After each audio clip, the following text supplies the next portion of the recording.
Black Beauty, Chapter 23. A Strike for Liberty.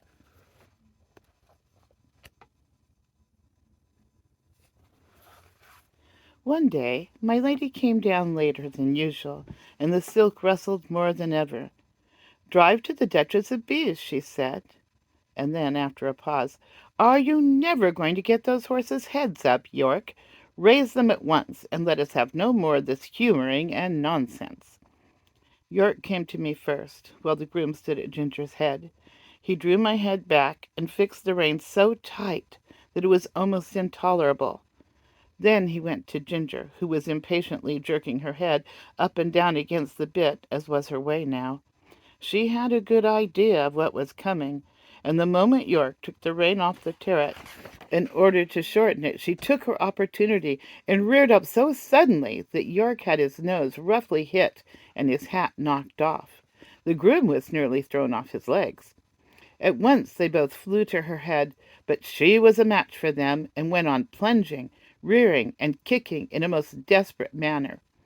At last she kicked right over the carriage pole and fell down, after giving me a severe blow on my near quarter. There was no knowing what further mischief she might have done, had not York promptly sat himself down flat on her head to prevent her struggling, at the same time calling out, "Unbuckle the black horse, run for the winch, and unscrew the carriage pole. Cut the trace here, somebody, if you can't unhitch it." One of the footmen ran for the winch, and another brought a knife from the house. The groom soon set me free from Ginger and the carriage, and led me to my box. He just turned me in as I was, and ran back to York. I was very much excited by what had happened, and if I had ever been used to kick or rear, I'm sure I should have done it then. But I never had, and there I stood, angry, sore in my leg, my head still strained up to the turret on the saddle, and no power to get it down. I was very miserable, and felt much inclined to kick the first person who came near me. Before long, however, Ginger was led in by two grooms, a good deal knocked about and bruised. York came with her and gave his orders, and then came to look at me. In a moment he let down my head. "Confound these bearing reins," he said to himself. "I thought we should have some mischief soon. Master will be sorely vexed. But there, if a woman's husband can't rule her, of course a servant can't, so I wash my hands of it. And if she can't get to the Duchess's garden party, I can't help it." York did not say this before the men. He always spoke respectfully when they were by. Now he felt me all over, and soon found the place above my hock where I had been kicked. It was swelled and painful. He ordered it to be sponged with hot water, and then some lotion was put on. Lord W. was much put out when he learned what had happened.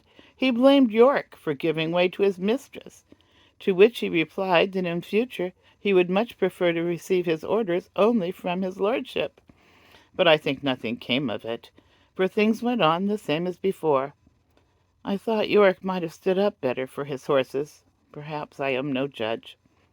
Ginger was never put into the carriage again, but when she was well of her bruises, one of Lord W.'s younger sons said he should like to have her.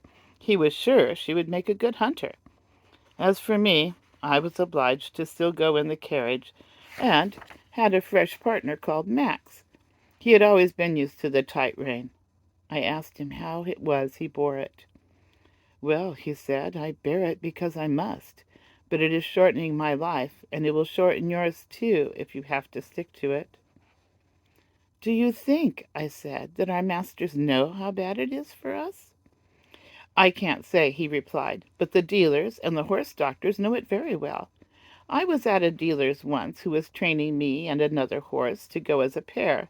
He was getting our heads up, as he said, a little higher and a little higher every day. A gentleman who was there asked him why he did so. 'Because,' said he, 'people won't buy them unless we do. The London people always want their horses to carry their heads high and step high. Of course it is very bad for the horses, but then it is good for trade. The horses soon wear up, or get diseased, and they come for another pair.'" "That," said Max, "is what he said in my hearing, and you can judge for yourself." What I suffered with that rain for 4 long months in my lady's carriage, it would be hard to describe.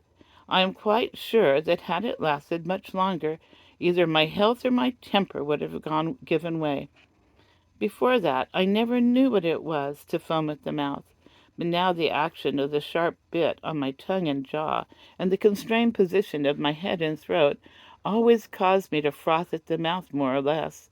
Some people think it very fine to see this, and say, "What fine-spirited creatures!"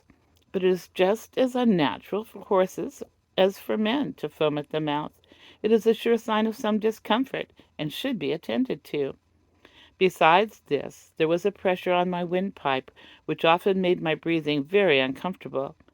When I returned from my work, my neck and chest were strained and painful, my mouth and tongue tender, and I felt worn and depressed. In my old home, I always knew that John and my master were my friends. But here, although in many ways I was well treated, I had no friend. York might have known, and very likely did know, how that rain harassed me, but I suppose he took it as a matter of course that could not be helped. At any rate, nothing was done to relieve me.